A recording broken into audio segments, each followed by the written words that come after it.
দরকার নেই, আমি বরঞ্চ হয়তো একটু পরিচিত হয়ে যাচ্ছি ওনার পাশে দাঁড়িয়ে। তো আজকে আমি ফাইনালি অ্যাটলিস্ট চলে এসেছি রাজুদার কাছে। অনেক বছর বলতে অন্তত 1 বছর ধরে টানা ভিডিও স্ক্রল করলে কিন্তু রাজুদা, এবং রাজুদার কাছে মানে ওই ভিডিও দেখে দেখে রাজুদা যেন নিজের লোকের।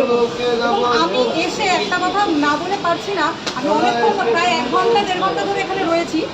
উনি সবাইকে পরোটা দিয়ে যাচ্ছে, বিজনেসের বাইরে দিয়ে বলছি কিছু কর্মকলাপ এমনই করছেন যেটাতে আমি বলছি রাজুদা খুবই মানে ভালো মনের মানুষ। দেখুন, বিজনেসম্যান একটা আলাদা জিনিস আর মানুষ একটা আলাদা জিনিস।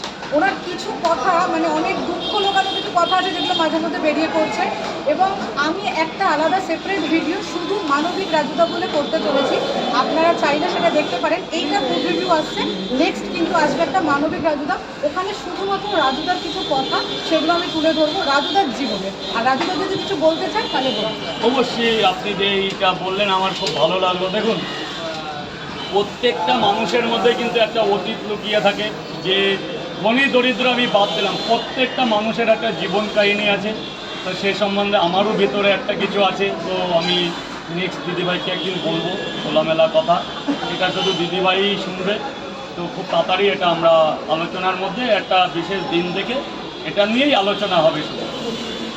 তো সেই ভিডিওটা কিন্তু শুধুমাত্র আমি বারবার বলছি ফুড ছাড়া, মানে ফুড ব্লগ তো ঠিক আছে এটা আসছে, কিন্তু একটা মানবিক রাজুদা বলে কিন্তু একটা আমি ভিডিও করতে চলেছি, যেটা রাজুদার জীবনের স্ট্রাগল, জীবনের দর্শন, এটা জীবন দর্শন নিয়ে সবাইকে কাটবে।